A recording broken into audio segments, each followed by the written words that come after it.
afternoon, everyone.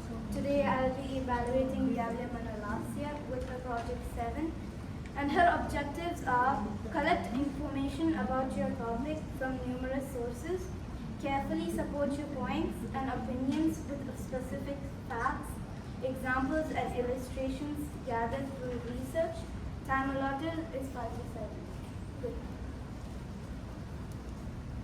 Dear Gallery today, fellow galleries and guests, a very good afternoon.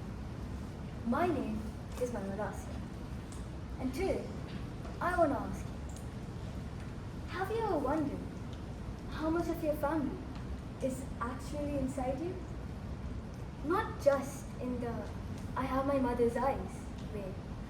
I mean really inside you, in your cells, your memories, your habits, in the choices you make without even realizing.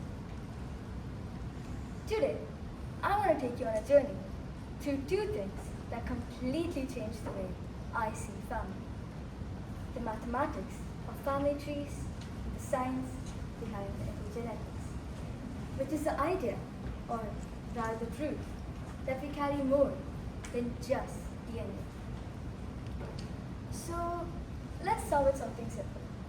Your family tree. You have 2 parents, 4 grandparents, 8 great-grandparents, 16 great-great-grandparents, and the number keeps doubling.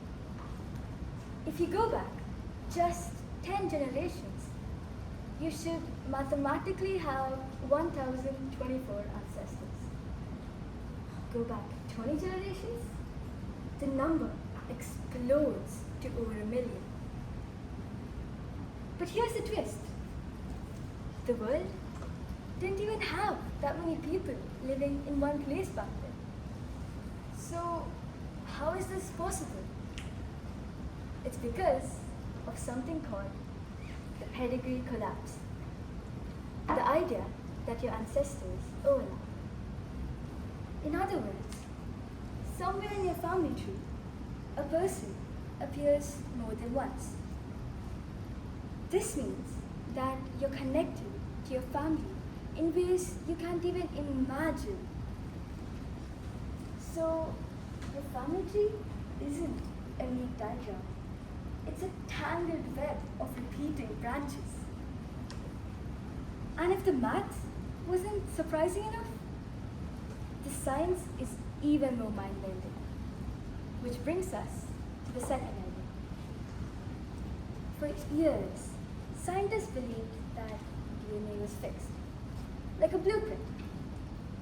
But modern research found something far more fascinating. Your experiences can change the way your genes behave. And those genes can be passed down. This field is called epigenetics. Here's an example. During a research, scientists studied the grandchildren of people who lived through a severe famine. Now, even though these grandchildren had never experienced hunger, they had a higher risk of certain health conditions because their grandparents' bodies had switched on survival genes. In other words, your family's experiences, their struggles, their fears, their victories may literally be written into you.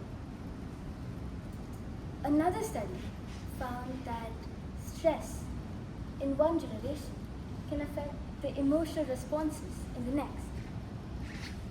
So, when your parents tell you, we just want what's best for you and we want you to have a better life than we did, they might be talking on a biological level. When we think of family, we think of the people we sit around with at the dining table. But mathematically, biologically, and emotionally, family is much bigger. You are the result of thousands of ancestors, millions of choices, generations of survival, and experiences you never lived but still carry. Your family isn't just beside you or behind you.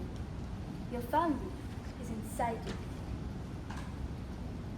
And every habit you own, every strength you show, every fear you overcome might be connected to someone who lived hundreds of years before you.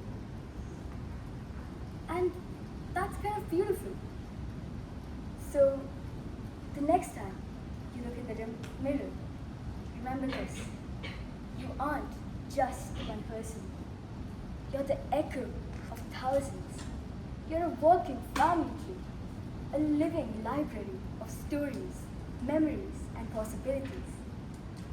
And whether your family is biological, adopted, chosen, or a mix of everything, that kinship becomes part of the biological, mathematical, complicated, and incredible masterpiece that is you.